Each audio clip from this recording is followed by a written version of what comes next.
prospect with integrity, we will get customers who have integrity. Integrity is the foundation from which everything is built on. You better understand value. But at the end of the day, sales is a relationship business. It is a people business. It is an emotional business.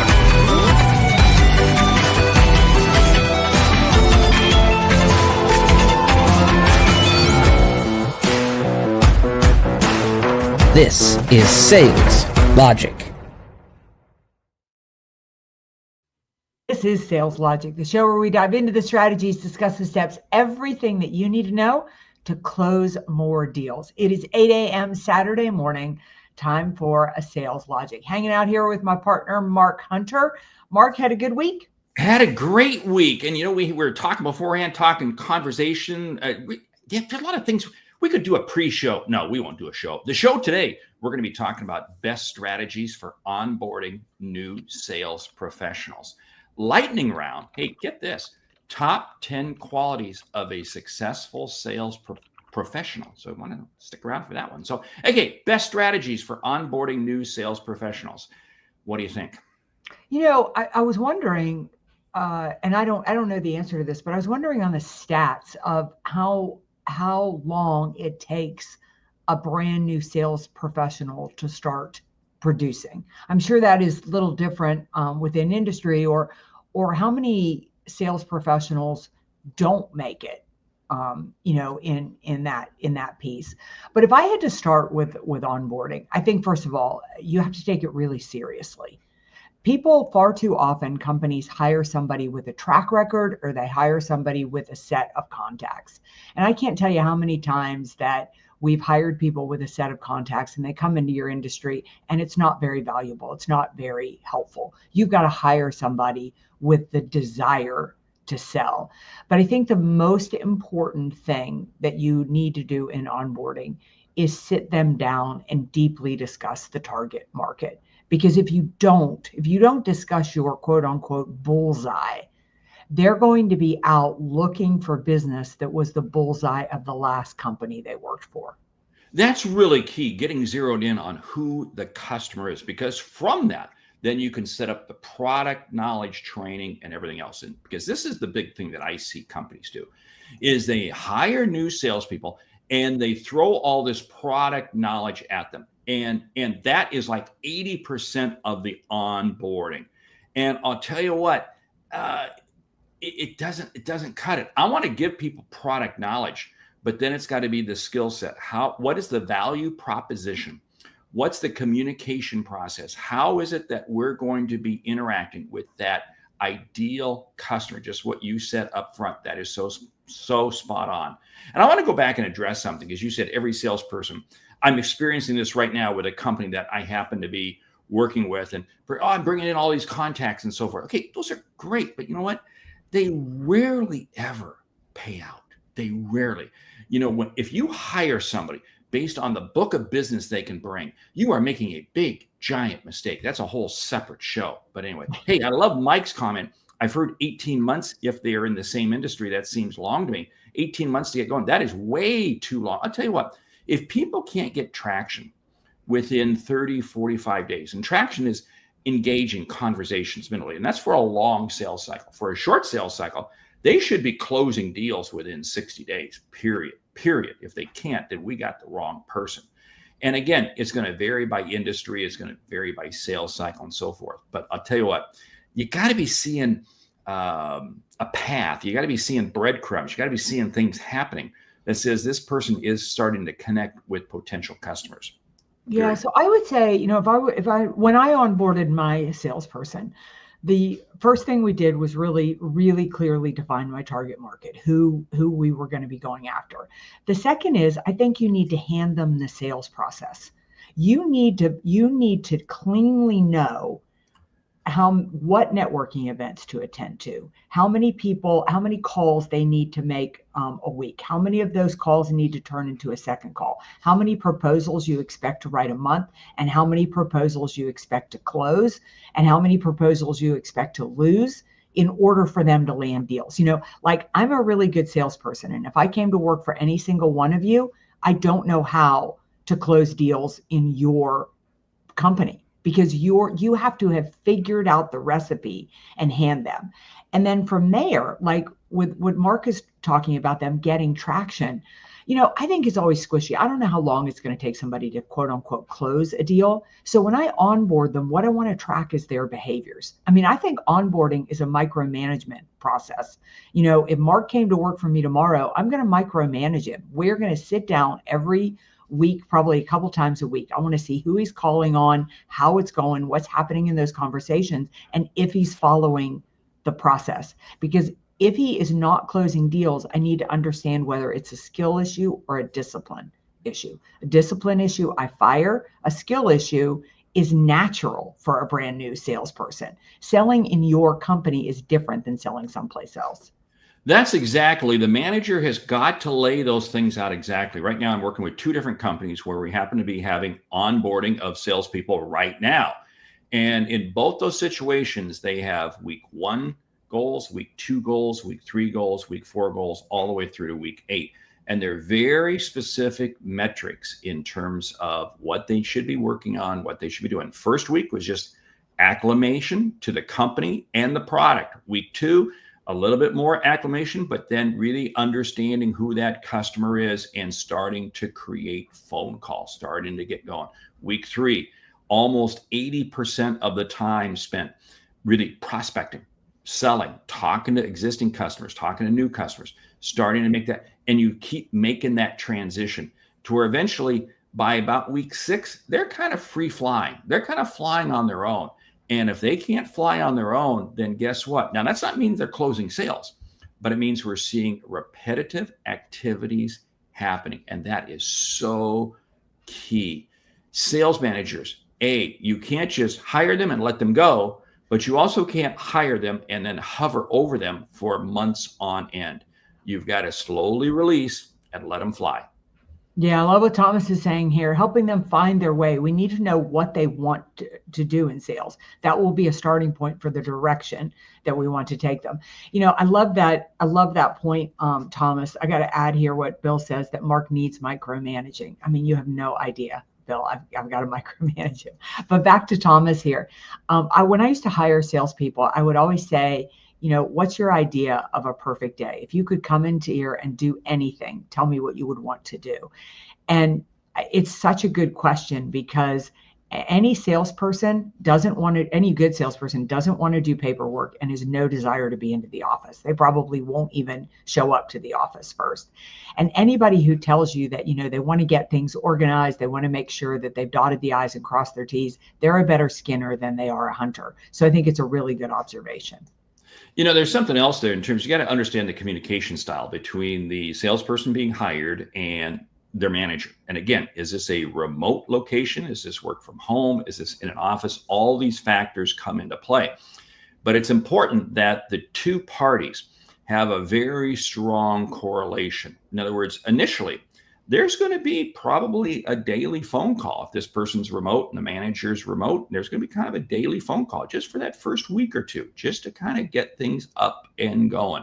And again, it's just making sure that the manager is reinforcing, my whole job is I want to see you succeed, and I want to see you succeed fast. I'm going to share with you ideas. I'm going to share with you strategies. But that's the other key piece.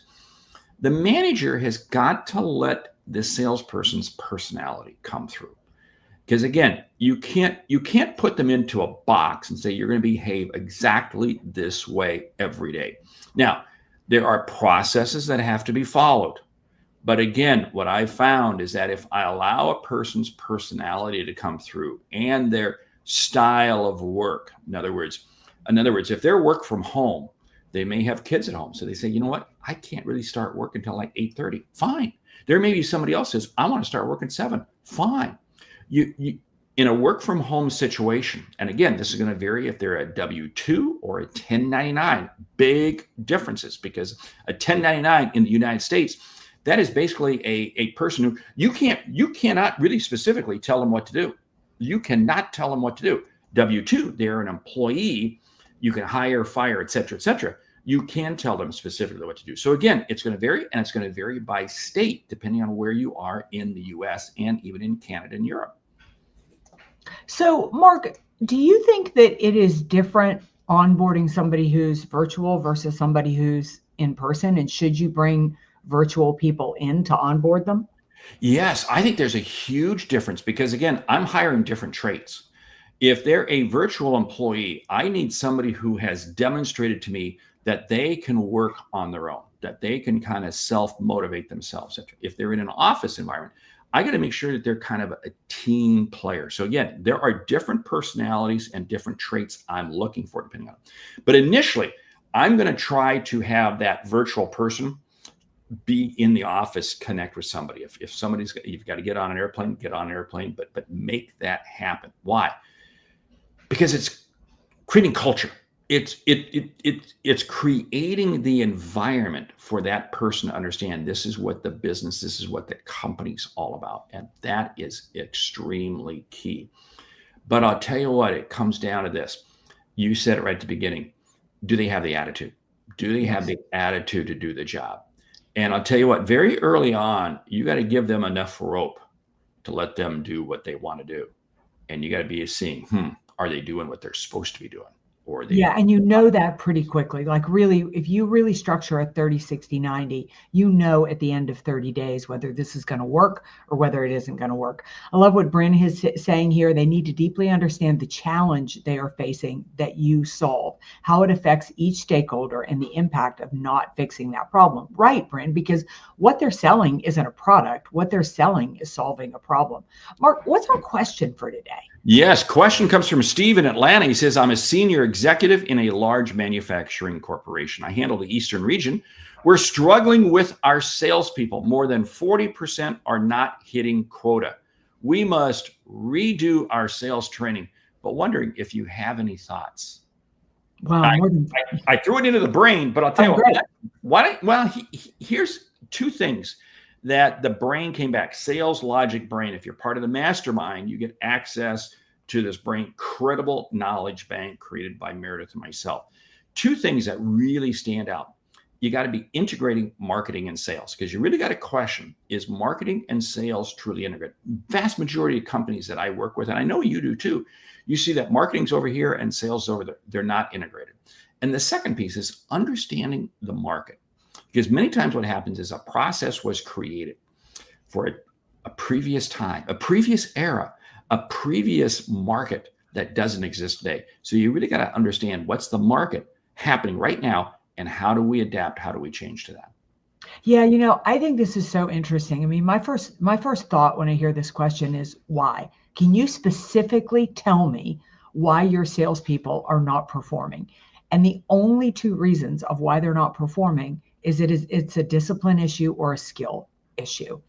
And if they are not working a process, you know, we put micromanagement in such a negative box, and it isn't a negative. Now micromanaging a top performer is ridiculous. It's irritating them and it's a waste of your time. But when somebody is underperforming, you need to get in there and you need to understand why. And when you're underperforming, it's like living with your parents when you're a kid. You have to do what your parents say, right? You've decided to take their money. You've decided to live in their house rent free. So you have to do what they say. It's the same way when you're underperforming as a salesperson. So I'm basically going to give you a process and say, here is our recipe for how to succeed, and follow this recipe and you will be successful. And they either follow that recipe and they aren't successful, or they don't follow that recipe and they aren't successful. If they don't follow the recipe and they aren't successful, get them off your team. If they don't follow the recipe and they aren't, if they do follow the recipe and they aren't successful, there's a skill issue in there. Maybe they're focused at the wrong target. Their conversational skills are bad. They don't know how to move it to close, but you have to figure out what's happening in there. You know, when you look at the skill, I look at also what are the activities. In other words, how, and again, this, I hate to say this, but it's a little bit of a metric thing in terms of how many calls are they making, how many conversations are they having, those types of things.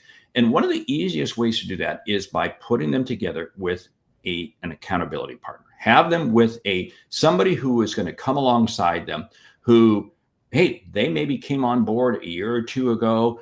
They're up and running, and you align the two together, because here's what's going to happen. The new person is going to be able to ask that veteran questions and just be able to become much more comfortable, because they're probably going to wind up mirroring many of the aspects that veteran salesperson does. So again, this becomes to give you a really good clue as to whether or not this person is playing. I love Natalie's comment.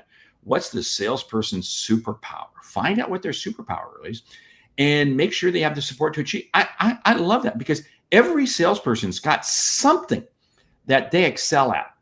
And you know what? Compliment them on that. Compliment them and let them build that up, because that's going to help their motivation. That's going to help their drive. And ultimately, they're going to achieve far more for you. I love that. Yeah. I love Roberta here. A person's true personality will be attractive and magnetic. It's so true. Exactly what Mark said.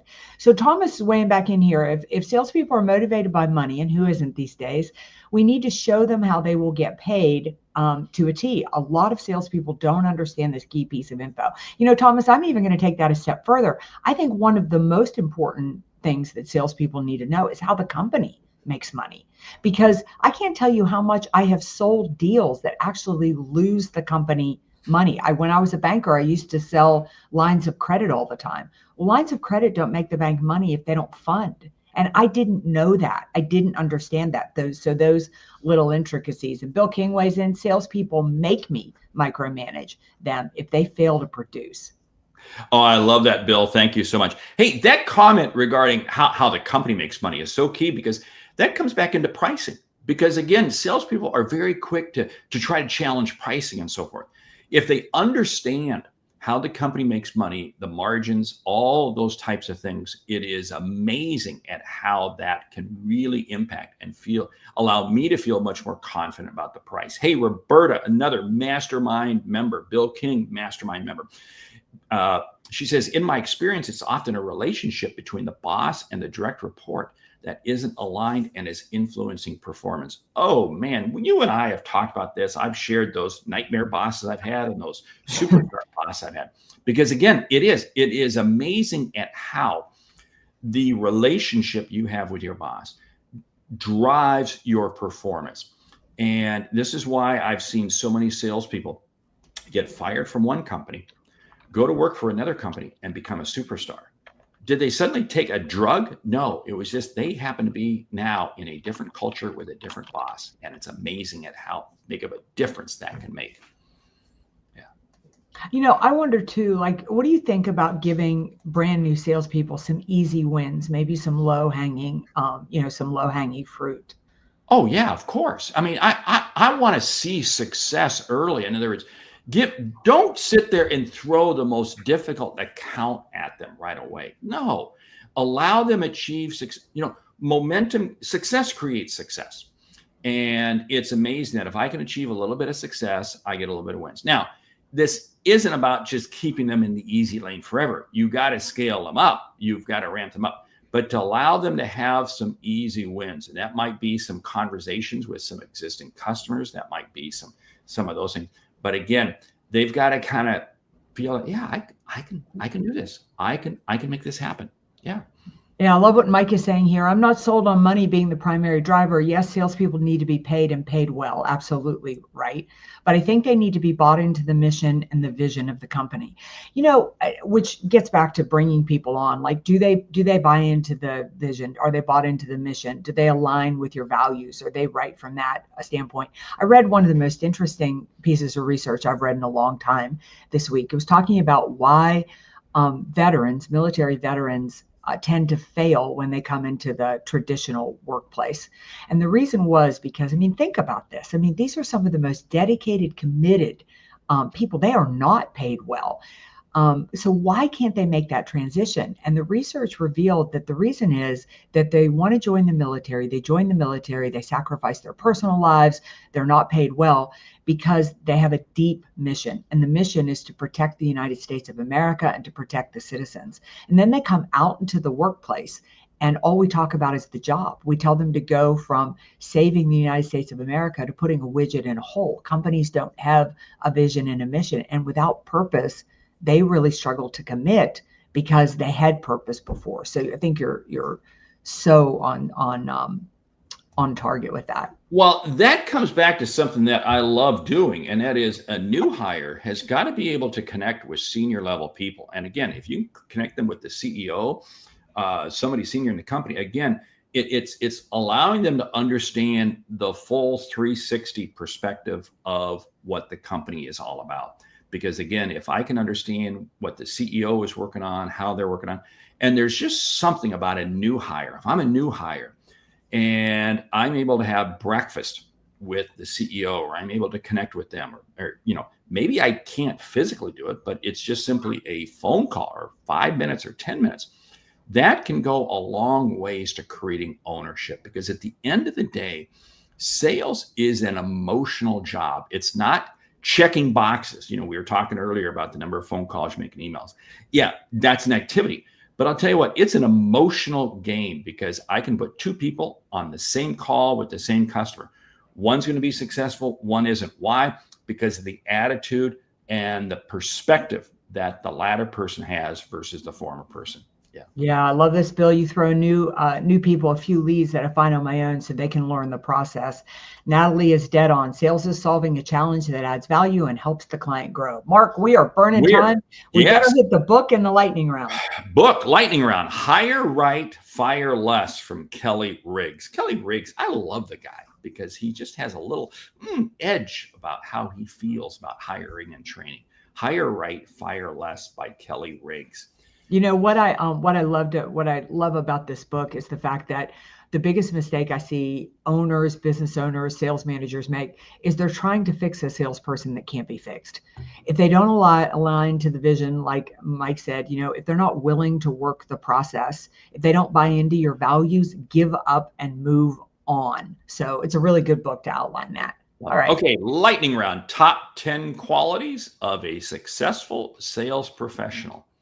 Number one, I think you have to be resilient. I think you have to sort of be fine with rejection and understand this is a game of how much you get back up.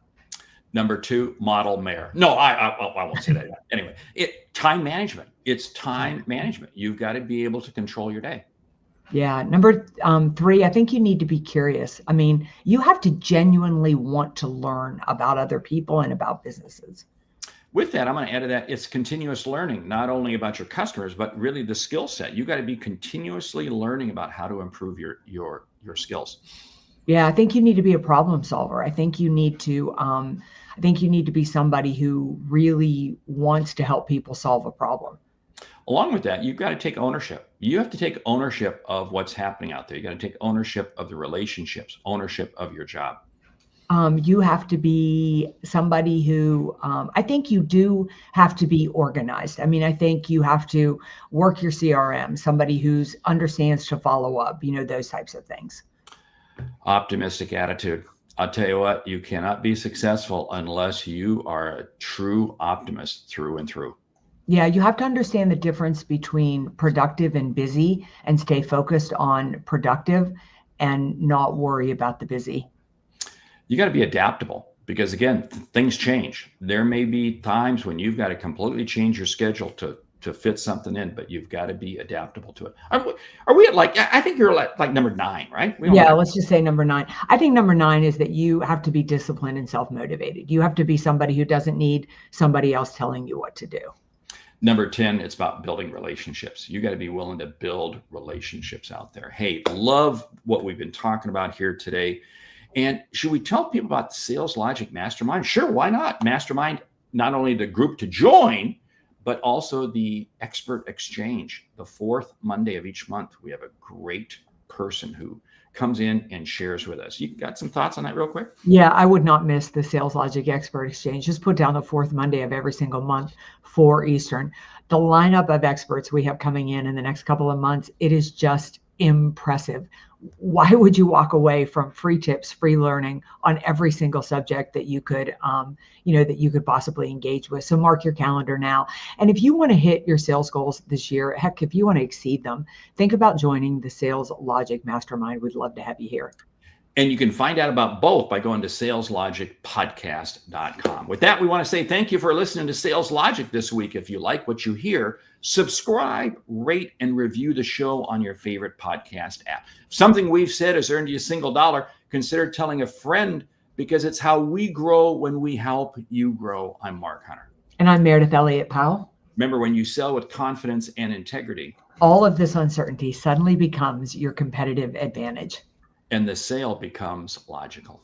All right. We'll see you right back here next week, 8 a.m. Eastern, for another episode of Sales Logic. Until then, go close a deal.